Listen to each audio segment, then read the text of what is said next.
She walked through the heart of the Confederacy every single day, serving tea to the men who were orchestrating a war to keep her people enslaved. They saw her hands arranging flowers, dusting furniture, clearing plates. They never saw what she was really doing. Her name was Mary Richards, though history would come to know her by another name entirely. And, while Jefferson Davis sat in his office planning military campaigns, the woman serving his household was memorizing every word, every document, every secret conversation, and passing it all to the Union Army. This is her story. To understand how Mary Richards ended up as perhaps the most valuable spy the Union had inside the Confederacy, you have to start in Richmond, Virginia, in the world of Elizabeth Van Lew. The Van Lew family lived in one of the most elegant mansions in Richmond's Church Hill neighborhood, a 3-story home that announced their place among the city's elite. John Van Lew had come to Richmond from New York in 1806 at just 16 years old, and built himself into a prosperous hardware merchant. By the time he died in 1843, he owned several people as property, including a young girl who would be baptized as Mary Jane at St. John's Church on May 17, 1846. But the Van Lew household was unusual for Richmond society. John's daughter Elizabeth had been sent to Philadelphia for her education, to a school that historians believe was Quaker or Quaker-influenced, and she came back with ideas that set her apart from her neighbors. She opposed slavery. She thought it was evil. And when her father died, she and her mother Eliza began the process of freeing the people they'd inherited. Mary Jane was among them. But Elizabeth Van Lew saw something special in this girl. She had a sharp mind, an exceptional intelligence that deserved cultivation. So Elizabeth did something remarkable for the time. She sent Mary Jane north to school, paid for her education, gave her opportunities that were almost unimaginable for a black girl born into slavery in Virginia. The education was preparation for what Elizabeth had planned next. In 1855, when Mary was barely in her teens, she was sent to Liberia in West Africa to work with a missionary community through the American Colonization Society. This reflected a belief shared by many anti-slavery whites at the time, the troubling notion that free black people had no real place in American society and should establish a new nation removed from American racism. But Mary hated it. She spent 4 years in Liberia, became ill, grew miserable, and by the spring of 1860, she was back in Richmond, having demanded that Elizabeth Van Lew bring her home. Coming back wasn't easy. When Mary returned to Richmond, she was promptly arrested. Virginia had laws prohibiting black people who had lived in free states or gotten an education from returning, and Mary had done both. She spent 10 days in jail before Elizabeth Van Lew paid her bail. From the very beginning, Mary showed she knew how to protect herself in dangerous situations. She gave the authorities false names at her arrest, calling herself Mary Jane Henley when arrested and Mary Jones when released. It was an early lesson in using aliases, in becoming whoever she needed to be to survive. She'd use that skill many times over the next few years. On April 16, 1861, just 4 days after Confederate forces opened fire on Fort Sumter to begin the Civil War, Mary married Wilson Bowser at St. John's Church. The same church where she had been baptized 15 years earlier now witnessed her wedding, an unusual ceremony because the congregation was primarily white. Mary and Wilson were both listed as servants to Elizabeth Van Lew. The marriage wouldn't last long. By the time the war ended, Mary had dropped the Bowser name and gone back to using Richards. Wilson Bowser stayed in Richmond, but their paths had diverged. The war was going to define Mary's life in ways that had nothing to do with marriage. Because Elizabeth Van Lew wasn't just an abolitionist watching the war from the sidelines. When Virginia seceded in April 1861, when Richmond became the capital of the Confederate States of America, Elizabeth decided to act. She joined with other Richmond Unionists to create what would become known as the Richmond Underground, an extensive spy network operating in the heart of enemy territory. And she needed people she could trust absolutely. Mary Richards was one of them. At first, the work focused on helping Union prisoners. Libby Prison opened in Richmond just blocks from the Van Lew mansion, a converted warehouse where Union officers were held in deplorable conditions. Elizabeth got permission to bring food, clothing, medicine, writing paper. She aided escape attempts, passed information about safe houses, got a Union sympathizer appointed to the prison staff, and Mary helped with all of it.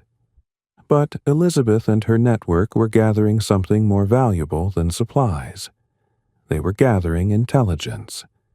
Recently captured prisoners told them about Confederate troop levels and movements, which they passed on to Union commanders. In December 1863, 2 Union soldiers who had escaped from Libby Prison with help from Van Lew's network told Union General Benjamin Butler about what Elizabeth was doing. Butler was impressed.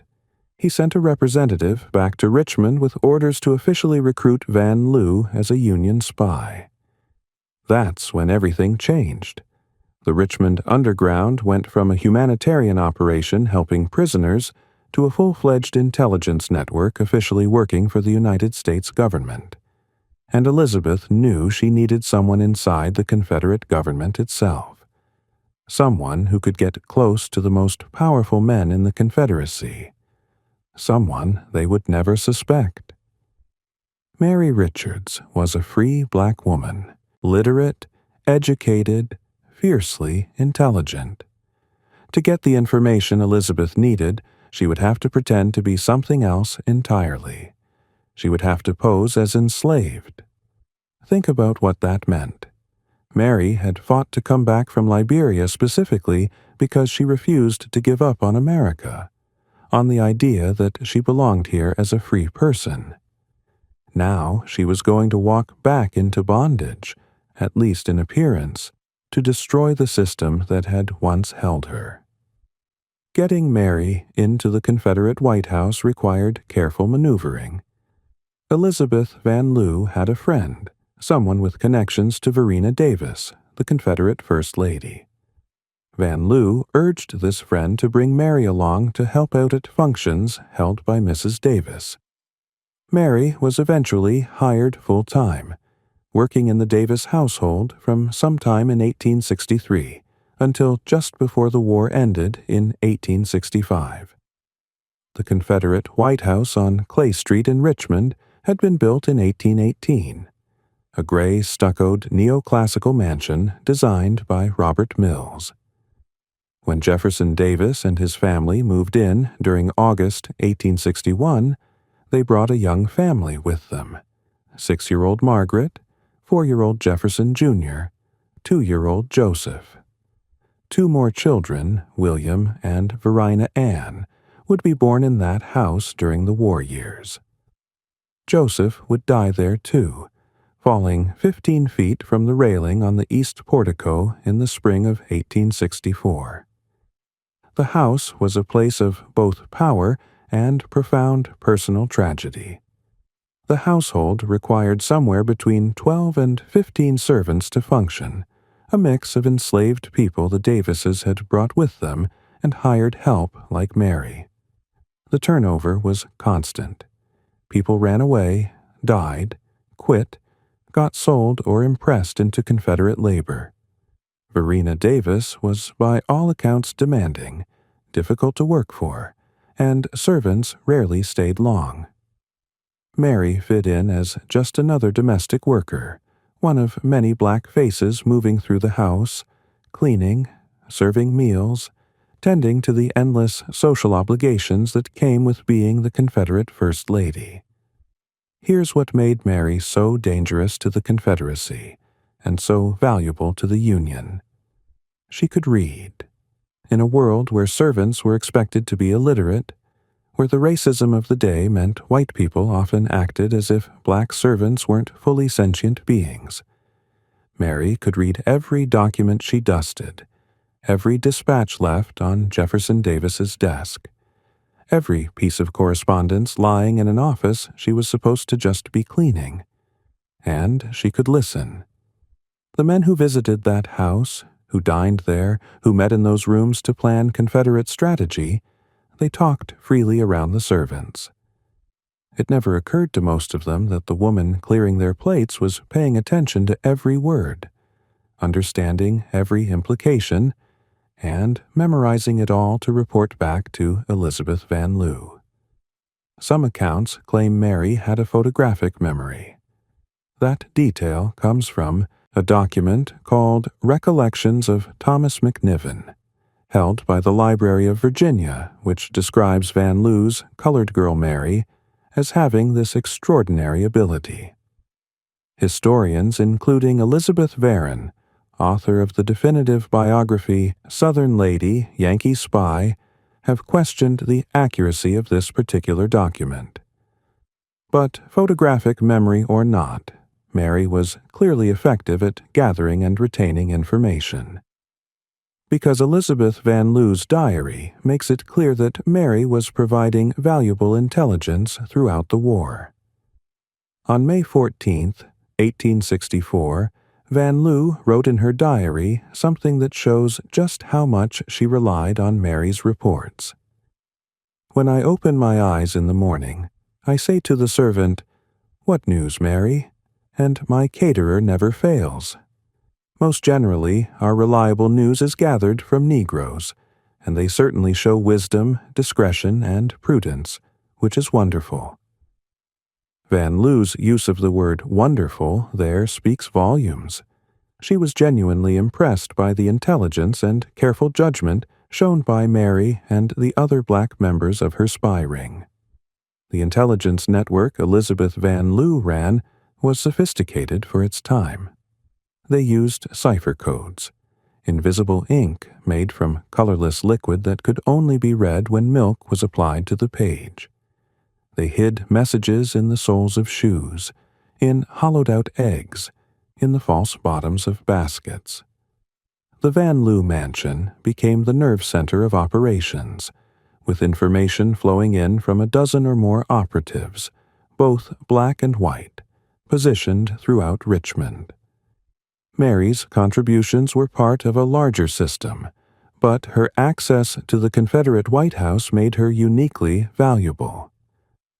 Thomas McNiven ran a bakery on North 8th Street in Richmond and served as one of the formal connections between the spy ring and Union forces. The information Mary gathered would make its way through the network, eventually reaching Union military intelligence. By the last year of the war, as General Ulysses Grant was conducting the siege of Petersburg and Richmond, Van Lew's network was providing him with crucial intelligence about Confederate troop movements, supply lines, and strategic planning. Grant would later say that Van Lew sent him the most valuable information received from Richmond during the war. That information came from sources like Mary Richards, who risked her life every single day she walked into that house. Jefferson Davis apparently knew there was a leak. He knew somehow the Union kept discovering Confederate plans, kept anticipating their moves. But suspicion never fell on Mary until very late in the war. She played her role perfectly, the humble servant, the invisible woman moving through the house. By the time Davis or anyone in his household began to suspect her, it was too late. Richmond was collapsing. The Confederacy was dying. In early April 1865, as Union forces closed in on Richmond, the Confederate government evacuated the city. The Davis family fled south on April 2nd. Within 12 hours, Union forces under Major General Godfrey Weitzel seized the Confederate White House intact. President Abraham Lincoln himself visited the house on April 4th, spending about 3 hours there in meetings with Union officers. He sat in Jefferson Davis's chair, walked through the rooms where Mary Richards had spent years gathering intelligence. Lincoln's visit came just 5 days before Robert E. Lee would surrender to Grant at Appomattox, and just 10 days before Lincoln's assassination. But what happened to Mary? After Richmond fell, she didn't disappear. She got to work. Within days of the Confederate surrender, Mary Richards was teaching newly freed people in Richmond, helping them learn to read and write. In September 1865, just months after the war ended, she gave a public talk at the Abyssinian Baptist Church in Manhattan. She spoke about her education, her time in Liberia, and her wartime experiences. She used a pseudonym, calling herself Richmonia Richards, protecting her identity even in the North. A week or two later, she spoke again at an African Methodist Episcopal church in Brooklyn, this time using the name Richmonia R. St. Pierre. In these talks, she mentioned taking care of Union prisoners, performing acts of espionage, working in the Confederate White House. But she was apparently short on specific details, something that has frustrated historians ever since. By early 1867, Mary had moved to St. Mary's, Georgia, to teach at a Freedmen's Bureau school. The Freedmen's Bureau, established by Congress in March 1865, was tasked with helping formerly enslaved people transition to freedom. One of its most important functions was education. Mary founded and ran the school in St. Mary's entirely by herself, teaching day students, adult night students, and Sunday school students. The demand was enormous. Newly freed people desperately wanted education, wanted literacy, wanted the tools they'd been systematically denied under slavery. But the work was hard and dangerous. In a letter dated June 1867 to the Superintendent of Education for the Georgia Freedmen's Bureau, Mary wrote something that reveals her fears. "I wish there was some law here, or some protection. I know the Southerners pretty well, and their present appearance is not at all favorable, having been in the service so long as a detective that I still find myself scrutinizing them closely. These secret societies are doing something, at least trying to do something." By secret societies, she meant groups like the Ku Klux Klan, the white terrorist organizations that were forming throughout the South to wage violent resistance against Reconstruction and black freedom. Mary's instincts as a spy, her habit of watching and analyzing, told her something terrible was coming. She was right. In that same letter, she requested that the superintendent refer to her as Mary J. R. Garvin. Yet another name change. She wrote that she planned to join her new husband in the West Indies after the school closed. But here's where Mary's story gets murky again. 2 months later, in August 1867, she reopened the school using the name Mrs. John T. Denman. There's no record that she went to the West Indies. There's no clear documentation of marriages to anyone named Garvin or Denman. In an 1868 letter signed Mrs. John T. Denman, she asked for a teaching position in or near Atlanta because her husband, serving in Company F of the 16th Infantry, was stationed there. Was she actually married to these men, or was she still using the tactics she'd learned during the war, taking on whatever identity served her purposes at that moment? The last confirmed piece of correspondence from Mary Richards came in 1870. It's a letter to Elizabeth Van Loo, signed M. J. Denman. In it, she writes, "I suppose you are somewhat displeased with me," and goes on to ask Van Loo for help. The handwriting matches Mary's previous letters. The tone toward Van Loo, the mixed feelings of gratitude and independence, matches their complex relationship.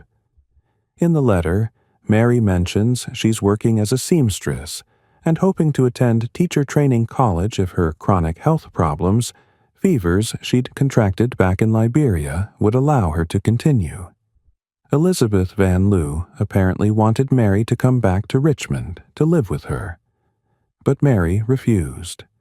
She was 30 years old by then, a mature woman who had spent her childhood enslaved, her teenage years in African exile, her 20s as a spy in the deadliest war in American history. She wasn't going to give up her independence now. She would make her own way. After that letter, Mary Richards disappears from the historical record. And that's where the mythology started to overwhelm the truth. In 1911, a man named William Behmer published an article in Harper's Monthly Magazine based partly on interviews with Annie R. Van Loo Hall, Elizabeth Van Loo's niece.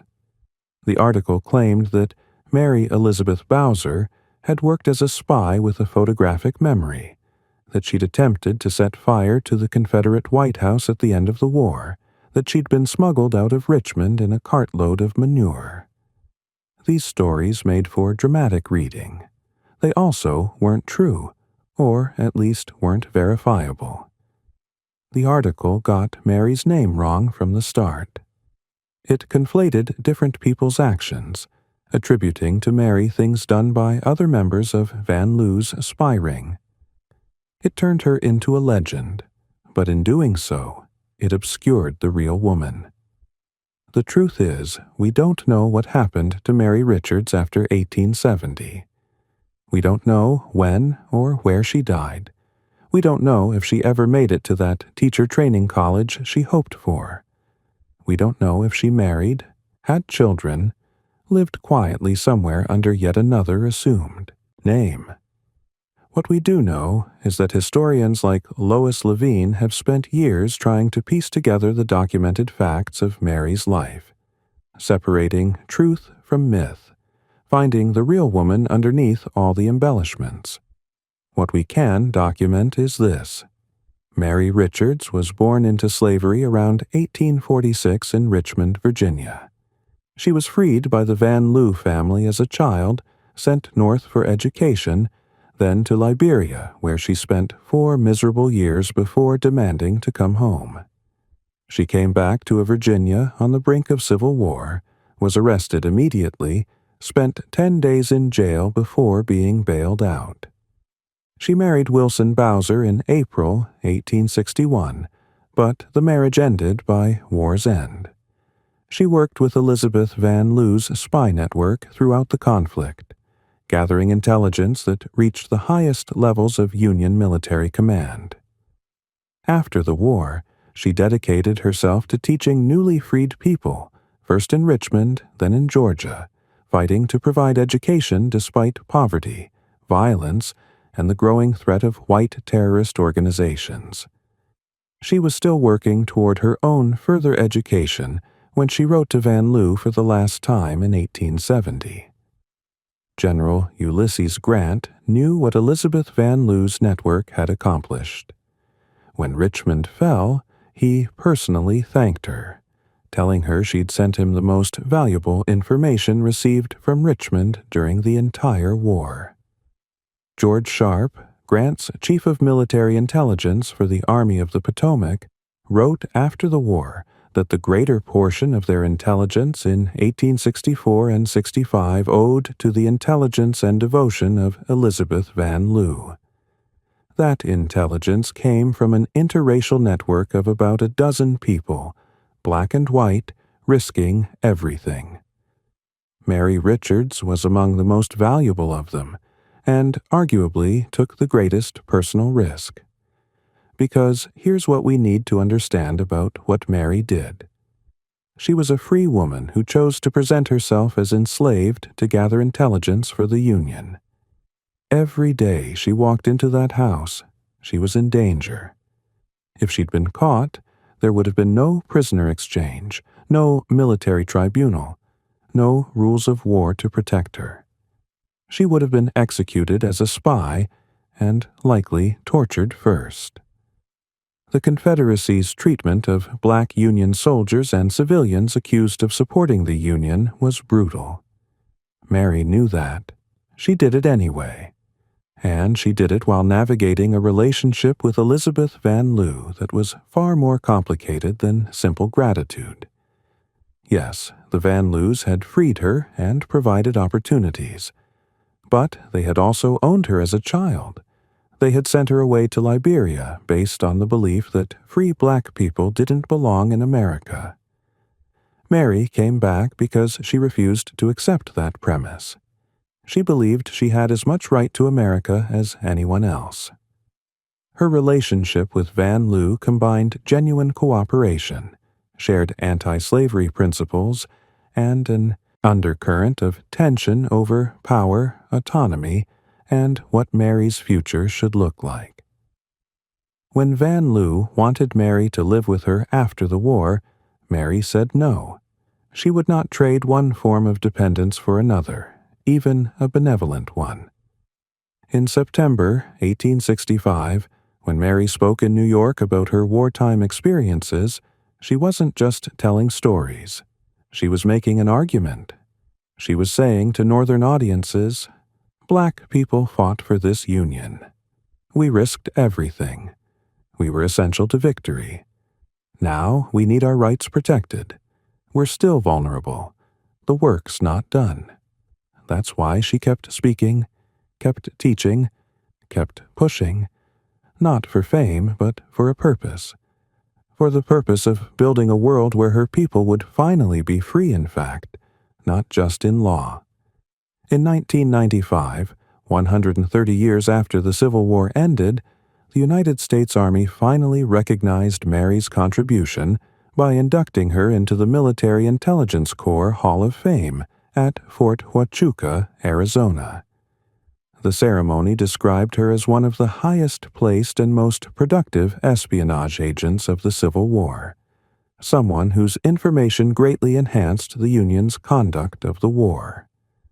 Jefferson Davis never discovered the leak in his household staff, although he knew the Union somehow kept discovering Confederate plans. But here's what that recognition misses.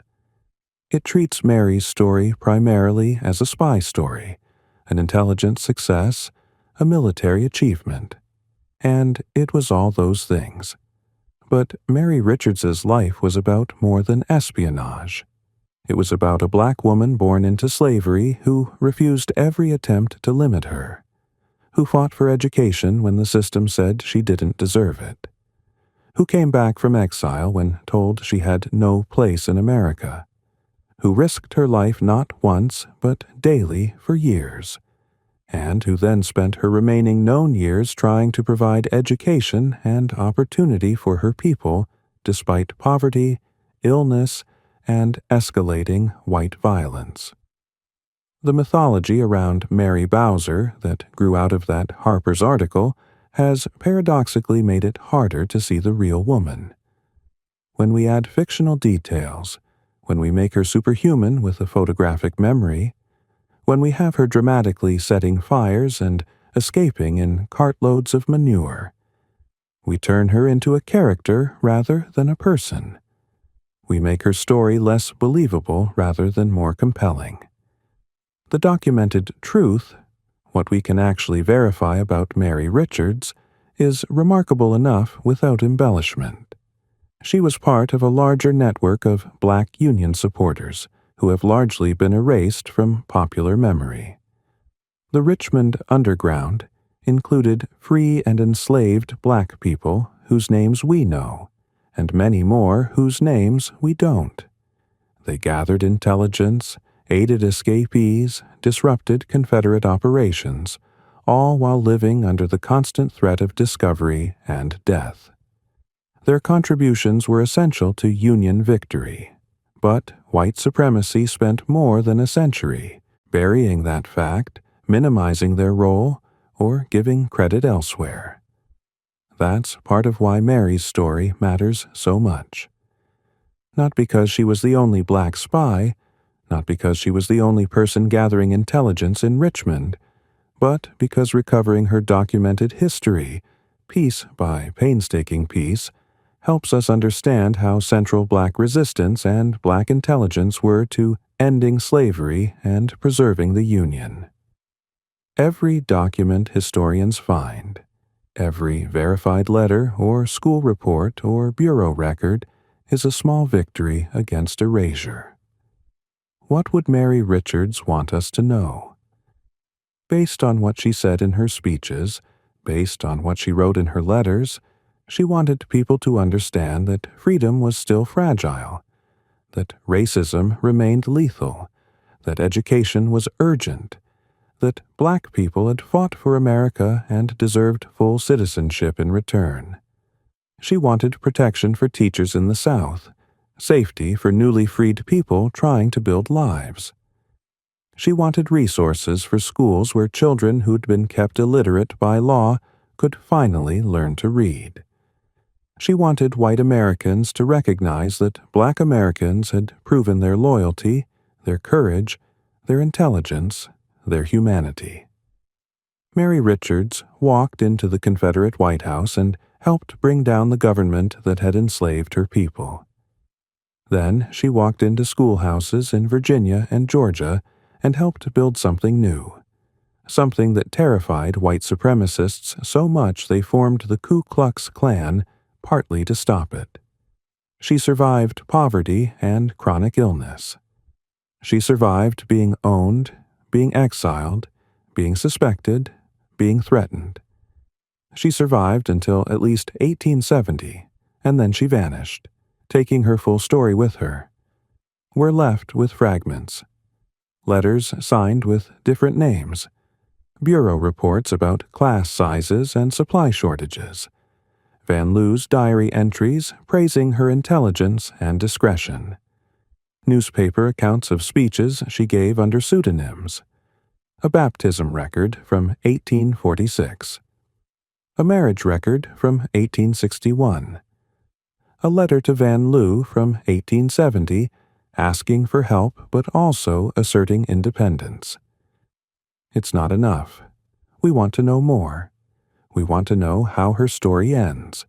We want to know if she ever got to that teacher training college, if she ever married someone she actually loved, if she had children, if she found any peace.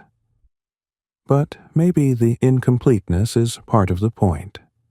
Mary Richards survived and operated by not being fully visible, by taking on different names, by moving through a racist society that wanted either to own her or erase her.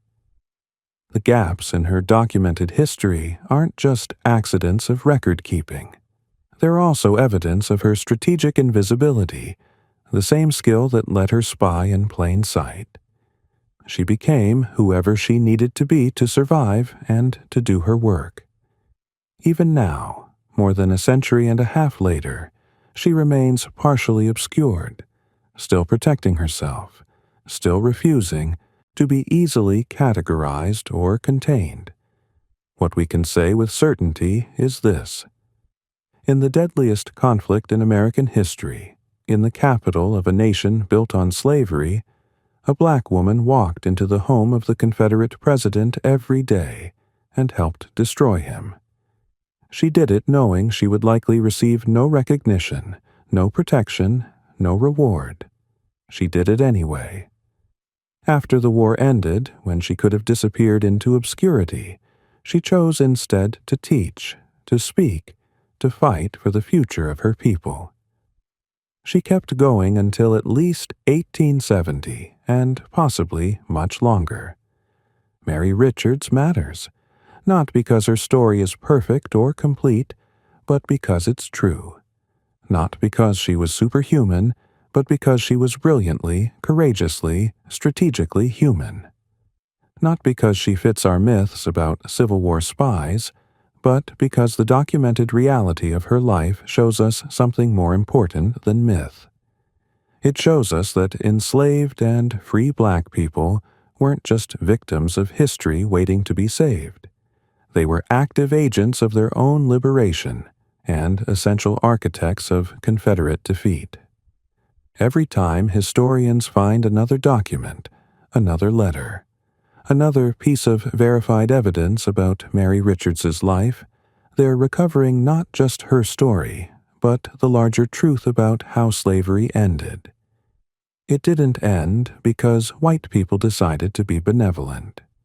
It ended because black people resisted in every way they could, from running away to Union lines, to sabotaging plantations, to gathering intelligence, to teaching each other to read despite laws against literacy, to fighting in the Union Army, to doing the dangerous, patient, daily work of espionage in the enemy capital. Mary Richards was one spy in one house in one city. But she was part of a massive resistance movement that involved millions of people making millions of choices to undermine slavery and fight for freedom. Some of them we'll never know about. Mary, we know a little about, and that little bit matters enormously. It tells us that the Union won not just because of better resources or more troops or superior generals, but because people like Mary Richards were willing to risk absolutely everything to make sure it won. She deserved better than to have her name replaced with someone else's in the historical record. She deserved better than to have her story embellished into improbable myth. She deserved recognition while she was alive, protection for her schools, support for her work, justice for her sacrifices. She didn't get any of that. What she got was poverty, illness, danger, and eventually obscurity. But she also got to see slavery end. She got to teach children who had been born enslaved how to read and write. She got to speak her truth in public, even if only under assumed names. She got to assert her independence from the white woman who had once owned her. She got to keep fighting, keep teaching, keep believing in the possibility of an America that might, finally, live up to its ideals. And more than a century and a half after she wrote her last known letter, we're still looking for her, still trying to understand her, still learning from her example. Mary Richards wouldn't let slavery define her, wouldn't let racism stop her, wouldn't let anyone else write the terms of her freedom. She wrote those terms herself, in invisible ink and coded messages, in speeches given under false names, in schools she ran by herself for people who desperately needed what she could offer. Her story isn't complete. It probably never will be. But what we have is enough to know that she mattered, that she fought, that she won. And that's what she deserves us to remember.